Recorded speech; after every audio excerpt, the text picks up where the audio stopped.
Turn off the lights, lock your doors, and be silent. Because the story you're about to hear works best in the quiet, when every sound feels louder and your mind starts imagining things on its own. Before we go further, tell me in the comments, where are you watching this from and what time is it right now? So without any further discussion, let's begin. I remember the way her hand felt on my shoulder, light, almost apologetic, as she leaned close enough for me to feel her breath at the base of my ear. The hallway behind us was empty, every door shut, as if the entire ward were holding itself still, listening. She whispered something I still can't fully repeat, not because I've forgotten it, but because remembering it feels like stepping onto a frozen lake and hearing the first fault line crack under your feet. What she said wasn't loud or cruel or even overtly threatening. It was worse than that. It was familiar. A sentence I had only ever said to myself in my own apartment, alone. And when her fingers tightened, just barely, I realized she hadn't been surprised to find me there. She had been waiting. I didn't know her name then. I wasn't even sure she was assigned to my case. The hospital rotated staff regularly, and I'd gotten used to new faces drifting in and out. But she moved with a sort of quiet certainty, like someone following steps laid out long before I ever arrived. Even the click of her shoes was measured, as if she walked to a rhythm I hadn't yet learned to hear. That morning, the air in the waiting room felt unusually cool, enough to raise small bumps along my forearms. I remember rubbing at them absently while checking in, telling myself it was just the air conditioning. The plastic chair creaked under me as I sat, a thin, compliant sound that snapped into the stillness like a twig underfoot. No one else reacted. A man across from me scrolled through his phone, the receptionist tapped at her keyboard, a printout churned from the machine behind her. Everything perfectly ordinary. Except she came around the corner without being called. Her eyes scanned the room once and locked on me the way someone recognizes a friend in a crowd.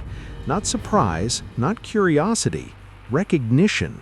She stepped toward me with a slow, deliberate patience that made something inside me pinch tight. I felt an almost childish urge to look behind me to confirm she wasn't actually approaching someone else. But she stopped right in front of me. "I'm ready for you," she said, though my name hadn't been called. Her tone was even, soft, but it carried an undertow of something practiced, something rehearsed. I told myself it was coincidence. Hospitals are full of them. Schedules that shift, names that blur, habits that overlap. Still, I felt my pulse throb faintly in my neck as I followed her down the hallway. The lighting overhead hummed in a way I hadn't noticed before, a thin electrical whisper that seemed to fray at the edges of my thoughts. She didn't check a chart, she didn't ask how I was doing. Instead, she started walking at a pace I had to match, as if she already knew how fast I preferred to move. At one point, she slowed slightly, exactly when I started to lag, without glancing back, as if responding to a cue I hadn't given aloud. We reached the exam room. She pushed the door open without touching the handle long enough to leave fingerprints. Her movements had that same strange precision, like each gesture had been measured against something invisible. "Have a seat," she murmured. There was nothing unusual about the room, same pale walls, same metal tray, same faint antiseptic smell, but it felt tighter somehow, as though the air had been pressed in around the corners. I sat, folding my hands in my lap to hide the slight tremor in my fingers. She stood with her back to me for a moment, organizing supplies that didn't need organizing, just long enough for the silence to grow heavy. I tried to clear my throat quietly, but the sound came out too loud, bouncing off the walls. That was when she spoke again. "You got less sleep last night," she said. I froze. I had, but I'd mentioned it to no one. I hadn't even texted anyone about it. I'd simply stared at my ceiling in the dark, counting the seconds between them. I knew I should have asked how she knew. I knew that's what any reasonable person would do, but I didn't. Her voice had that same calm neutrality nurses use to comment on blood pressure or medication dosage, as if she were reciting a number from my file, a number I hadn't given her. I tried to focus on breathing evenly, but each inhale felt like I was pulling something cold into my chest. She reached for the blood pressure cuff, turning back toward me with a small smile that didn't quite reach her eyes. "You always hold your arm a little higher when you're anxious," she added. Another fact I'd never told anyone, a private, unconscious habit I'd only noticed myself because I'd caught my reflection once, years ago, during a routine checkup. I hadn't mentioned it then either. The cuff tightened around my bicep, the fabric brushing my skin in a way that suddenly felt too intimate, too knowing.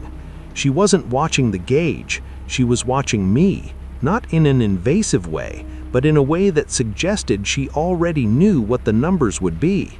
There was no curiosity in her expression, only quiet confirmation. And then, just as the pressure in the cuff reached its peak, she paused, tilting her head slightly, as though listening to something down the hall. Her expression flickered with something I still can't name. Not fear, not surprise, more like anticipation. The cuff loosened slowly. "We'll talk about what's been keeping you awake," she said, even though I hadn't mentioned a reason. "When you're ready." She turned away before I could respond. The room felt smaller then, the kind of small that makes you aware of each sound your own body makes, the shift of fabric, the swallow you try to hide, the faint creak of the stool under your weight. I waited for her to say something else, to explain how she knew these things, but she moved around the room in silence, touching nothing, writing nothing down. It should have been a relief when she finally reached the door, a sign the appointment was ending, but she paused with her hand on the handle, her back still to me. "You always try to leave quickly, but don't rush today." My breath caught in my throat. She opened the door just as another nurse walked by, and for just a split second, just one, I could swear the woman glanced between us with a look of confusion, as if she didn't recognize the nurse standing with me, as if the woman leading me out wasn't supposed to be there at all. But before I could speak, the moment passed. The hallway stretched out ahead of us, long and strangely dim, and the nurse continued walking without waiting to see if I followed. I did, and somewhere behind us, I swear I heard a door click shut that neither of us had touched. I never meant for the hospital to become such a familiar part of my life, but the new job all but forced it. The split shifts, the rotating hours, the constant tugging of my circadian rhythm, it all stirred up the chronic condition I'd managed for years in a fragile equilibrium. What used to be predictable flare-ups became small, biting interruptions at the edges of my day. By the end of my second month on the job, I'd memorized the quietest streets to drive at night, the ones that led safely toward the only hospital open after 11. It wasn't a big place, the kind of small-town medical center that looked more like a renovated municipal building, with a parking lot too large for the number of people who ever used it. At night, it always sat in a state of half-sleep, dim lamps glowing in the outer windows, the automatic doors sliding open with a soft sigh as if bothered to be awakened. The staff rotated constantly, drifting in and out like pieces of weather, and I learned not to expect the same faces twice in a row, except hers. I didn't know her name at first. I'd see her only in that blur between arriving and settling into the exam room. Her quiet shoes, her calm steps, her hands already gloved before she reached me. It felt like coincidence, at least at the beginning. Some nurses are simply more attentive, I told myself. Some people have an instinct for routine. But hers wasn't instinct, it was precision. On nights when I arrived early, sometimes 10 minutes before my scheduled check-in, she would already be waiting in the hallway. Not lingering, not hovering, just standing there, reviewing a chart with an expression of polite concentration, looking up the very moment I stepped through the doors as if she had been listening for me, following the pattern of my footsteps long before they reached her. And on nights when I came late, breathless from work or weather or simply from pushing myself too hard, she never looked surprised, never glanced at a clock. She greeted me with the same steady tone, the same unhurried pace, the same unnervingly prepared set of supplies arranged in the exact order I preferred, though I'd never once asked for them that way. I noticed it gradually, like you notice a light bulb dimming over weeks instead of seconds. Her greetings always started one breath before I raised my head. She always asked how I was feeling in a way that felt more like she already knew the answer. She remembered details I'd never shared out loud, how I liked to hold my arm during readings, which chair I avoided because it wobbled, even which nights my symptoms tended to worsen. At first, I took it as kindness, a rare sort of attentiveness, something to be grateful for in the haze of late-night exhaustion. But then came the moment that knocked something loose, something small but sharp enough to wedge in the back of my mind. The first off moment, the one that lingered long after the automatic doors closed behind me and I walked into the night. The moment she anticipated something I hadn't even realized about myself yet. I'd only been in the new job for a few months when the late-night hospital visits became part of my routine. The schedule wasn't unreasonable, just irregular. Shifts that bled past midnight, odd gaps of sleep, mornings that started before my body felt ready for them. The doctors called my condition manageable, which is the kind of word that sounds stable until you're the one learning how many small compromises it demands. Regular checkups, monitoring, occasional adjustments. Nothing dramatic, just enough to pull me into the small-town hospital more often than I wanted to admit. It's the kind of hospital people drive past without noticing. Flat brick exterior, a parking lot that always looks half-lit, sliding doors that open a fraction too slowly, as if waking up from a nap. But I'd grown strangely attached to it. There was something reassuring about the monotony.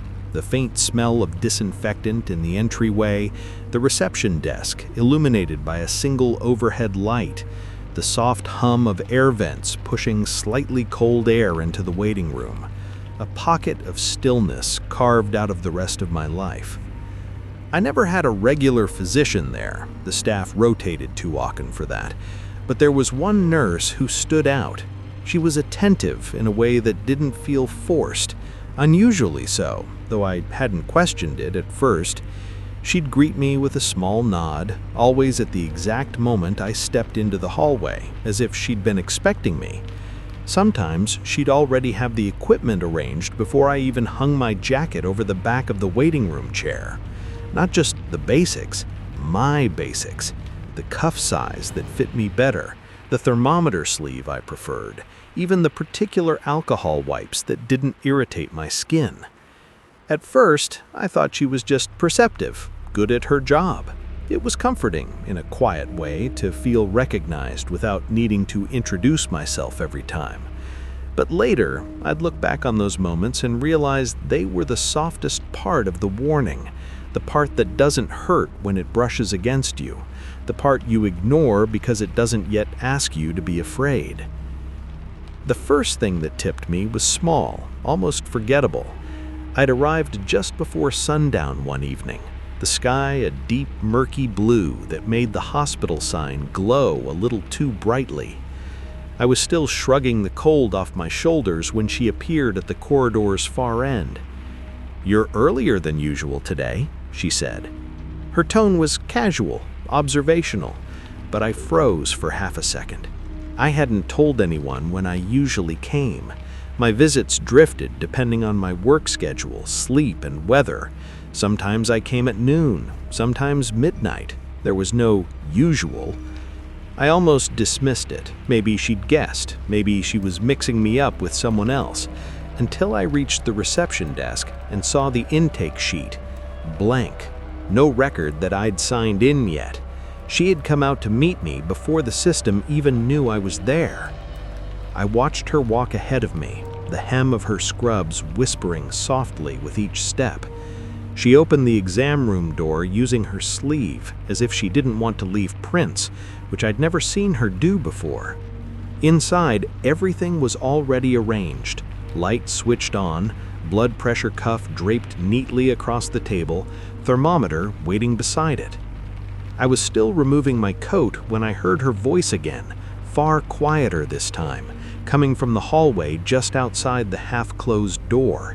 She was speaking to someone, but the tone didn't match her usual professional cadence.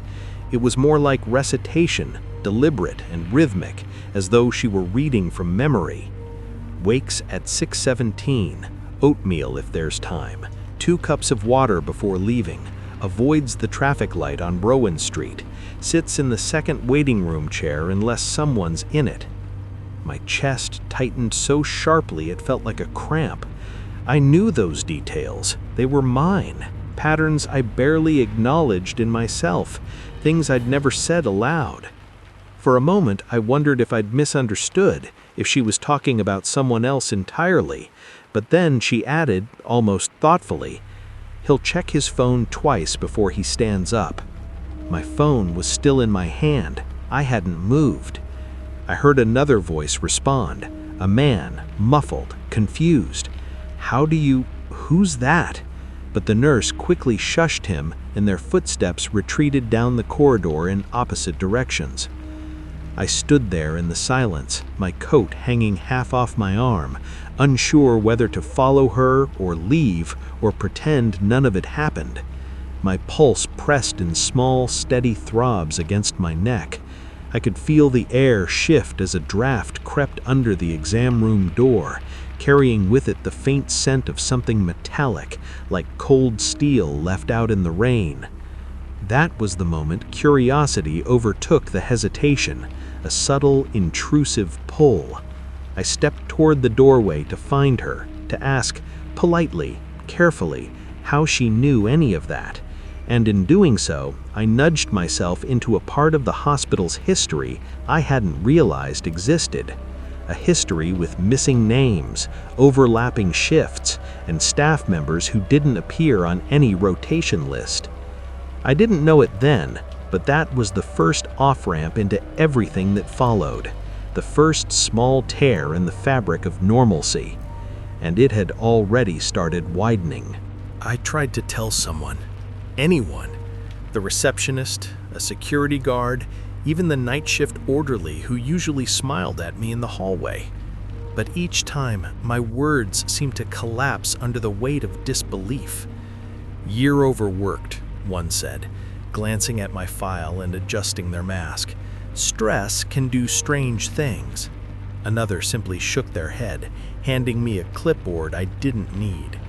The subtle, suffocating silence that followed each dismissal pressed against my chest harder than any physical weight ever could. Back home, everything felt wrong. I opened the door and froze before even stepping inside. My apartment had been rearranged, not violently, not like a break-in, but meticulously. Chairs angled just so, my books stacked in precise order, pages facing upward. The faint hum of the refrigerator seemed louder, deliberate, echoing off the walls. Even the placement of my mug on the counter matched a layout I remembered seeing in the nurse's patient log, the one I had stumbled across months ago in the hospital archives. She had predicted my home, my habits, my private space. Every surface whispered that someone had been watching, studying, planning. Then the calls began. At first, subtle, a short ring, a click, then silence. I would sit frozen, heart pounding, listening to the faint static, telling myself I was imagining it. But then, slowly, unmistakably, her voice, calm, precise, narrating small actions in my own apartment that I hadn't even started yet. She spoke of brushing my teeth, the order I'd open drawers, even what I would do after I showered. I could feel the familiar tingle at the back of my neck, the one that first gripped me when she predicted my sleep schedule in the hospital. Only now it was everywhere, impossible to ignore. Each voicemail was the same, her knowing, but not threatening, at least not overtly. Her tone was clinical, almost like she was taking notes for some experiment, but the subtext gnawed at me. Every perfectly timed pause, every exact word reminded me she controlled the rhythm of my life, or at least she thought she did. I tried blocking the number, changing phones, leaving my apartment for hours at a time. Nothing worked. Every time I returned, the room was subtly adjusted again, as if I had never left. I started sleeping with lights on, with the door locked, with my phone clutched like a lifeline. Yet even then, the dread lingered, threading its way through the quiet hours before dawn. Shadows fell where they shouldn't, sounds whispered from empty rooms, and I felt her presence more strongly in the absence of any figure. It was a sensation of inevitability, of being watched, measured, cataloged, with every move cataloged for some unknowable purpose. And the hospital? I could no longer trust it. Every attempt to bring my concerns to anyone there ended in confusion, disbelief, or outright denial. Records I had seen just weeks ago, logs, memos, her patient files, vanished as if they had never existed. It was a subtle erasure, deliberate and precise, leaving only me and the knowledge of what I had seen. The nurse herself never wavered, never slipped. She smiled at me in the hallways, moved with the same exacted routine, and never acknowledged my terror. That's when it clicked. Escape wasn't optional anymore. Survival depended on it. I couldn't stay in my apartment, I couldn't remain in the hospital, and I certainly couldn't trust anyone to believe what was happening. The rhythm she imposed, my habits, my daily movements, had become a cage, and the longer I waited, the tighter it closed. I began planning, slowly, quietly, every step measured, every routine I had to break, every familiar comfort I had to discard. Because she wasn't just watching anymore, she was anticipating. And anticipation, I realized, was far more dangerous than action. By the time I left that night, the air had a chill I had never noticed before, settling deep in my bones.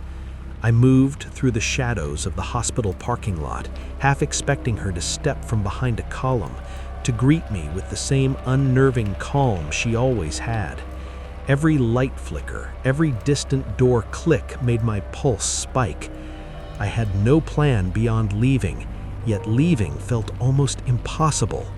And somewhere in the dark, I could hear her voice in my head, narrating the steps I hadn't taken yet. I thought leaving town would end it.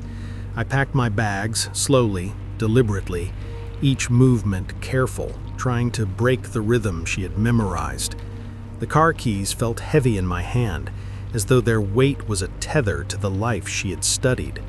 For a moment, I let myself imagine the road ahead, empty highways, streetlights flickering past, distance growing with every mile. Relief almost touched me, but it was short-lived. When I returned to check one last detail in my apartment, something small, insignificant, I froze in the doorway. The air was colder than it had any right to be. The faint hum of the refrigerator was gone, replaced by silence that pressed against my eardrums. And there she was, the nurse, standing in my living room as if she had never left, arms folded, calm and exact. "You're off schedule," she said. Her voice was still soft, still clinical, but the weight behind it was undeniable. "We need to correct that." I didn't answer. I didn't move. My brain screamed for options, for escape, but the apartment felt smaller, tighter, as though the walls themselves had been recalibrated to her specifications. I bolted. Every step echoed, bouncing off the walls and down the narrow hallway. She followed with the same quiet precision I had always feared. Outside, the night offered no refuge. The shadows seemed to curve toward her, leaning into her presence. I made it to the hospital, hoping the public spaces would give me cover, safety in the fluorescent lights and familiar doors. But instinct drew me to the abandoned wing, the section of the hospital long shuttered, with dust-slicked floors and flickering overhead lights. And there, the full scope of her control revealed itself. Patients, other victims, strapped to beds, their routines orchestrated and repeated under her meticulous gaze. Each movement, each blink seemed monitored, catalogued, looping endlessly. My chest tightened, every instinct screaming that I was not only alone in my terror, but part of a system I had only glimpsed. She appeared at the far end of the hall, calm and unhurried, like she had anticipated this exact flight. The fluorescent light caught her shadow, long and inhuman on the walls, and my mind leapt with the knowledge. She was everywhere, already steps ahead. "You need to return," she said. Her eyes weren't angry, not visibly, but they bore a precision that felt surgical. "This isn't about fear, it's about routine, order, safety. You've been off too long." I ran, heart hammering, weaving through debris, past beds where echoes of movements haunted the air. She followed, each footfall silent, impossible to track. I reached a corner, hoping to duck, to find a door, to disappear. But she was there, the air around her still and charged, waiting like a predator that didn't need to chase, it only needed to wait for inevitability. "You're resisting," she murmured, stepping closer. "We can fix that." Every instinct screamed to fight, but her calm certainty made me hesitate. She wasn't angry, she wasn't chaotic, she was methodical. And that realization, her detachment from fear or consequence, made her far more terrifying than anything I had imagined. I dove past her, slid through a narrow doorway into the storage corridor, hearing the faint metallic click of restraints swinging from empty hooks.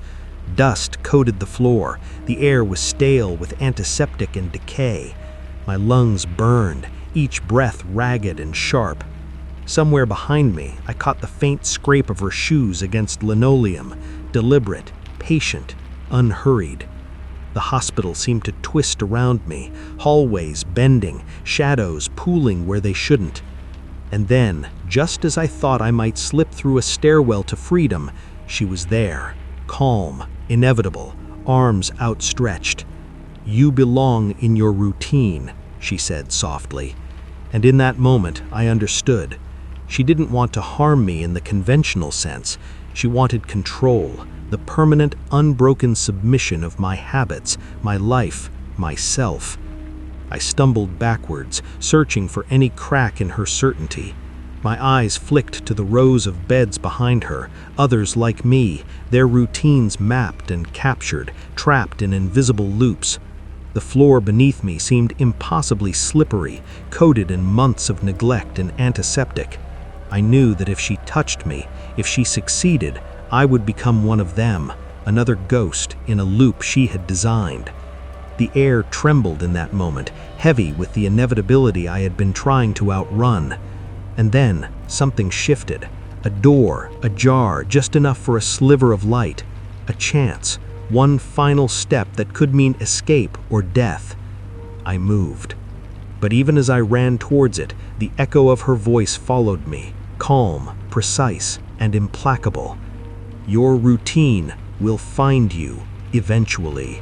I didn't sleep the first few nights after everything happened. I couldn't.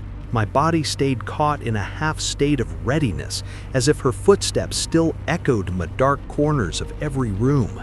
Even after the police searched the abandoned wing, even after they pulled me aside with their flat expressions and clipped reassurances, nothing was there. No patients, no illegal rooms, no signs of forced entry in my apartment. My nerves buzzed like static under the skin.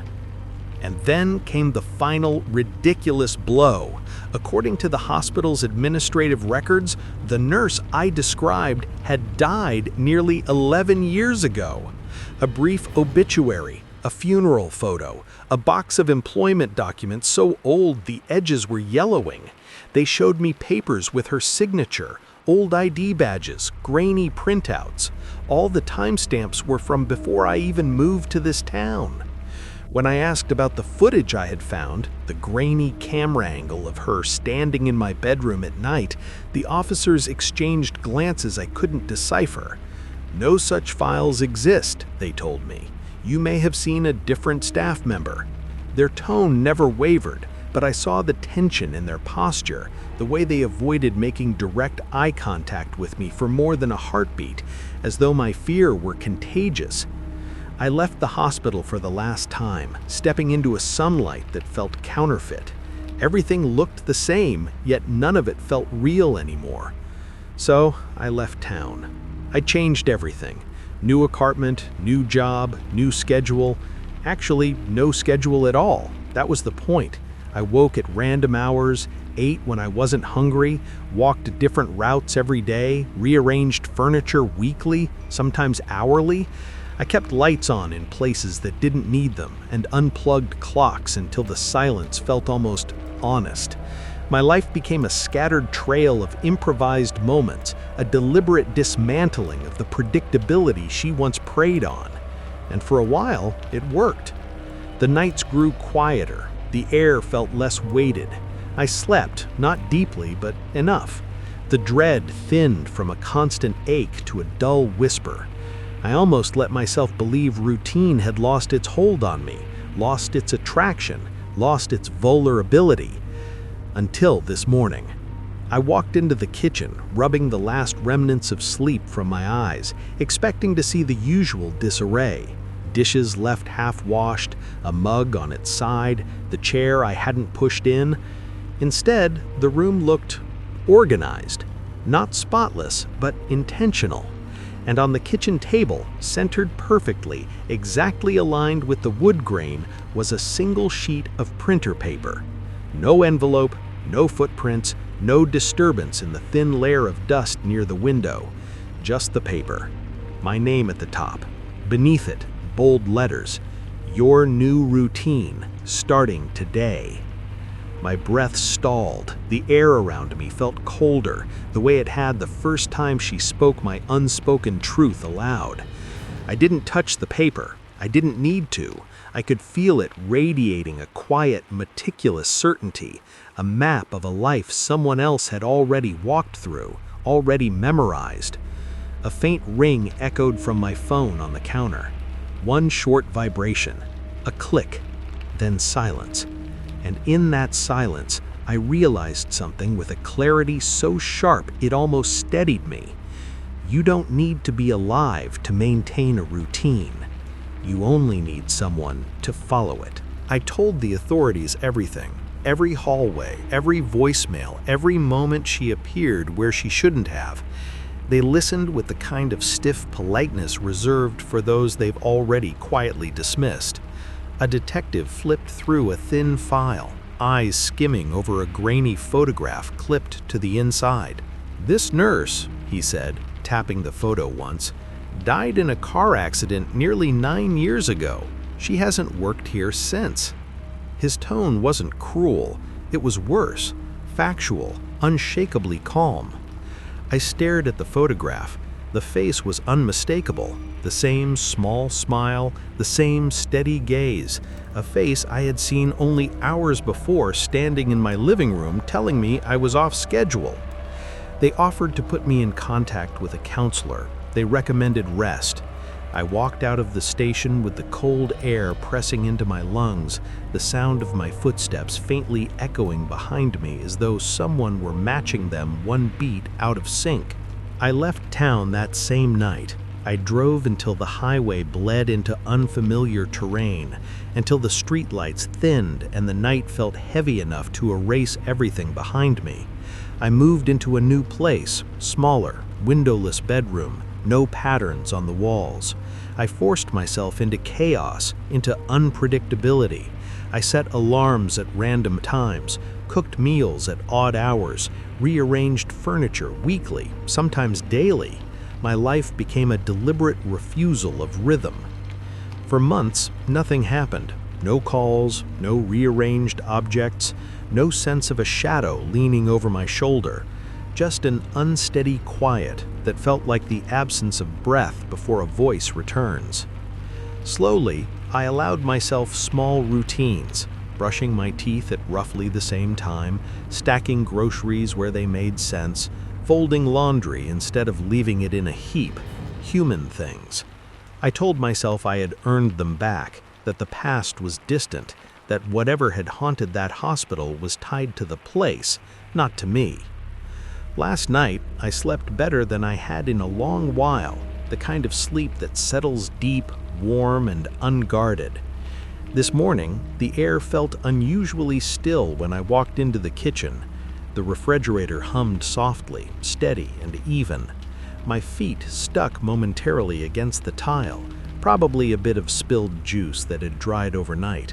Everything was ordinary, until I saw the paper, centered perfectly on the table, crisp, white, unfolded, as if placed with careful hands only moments before.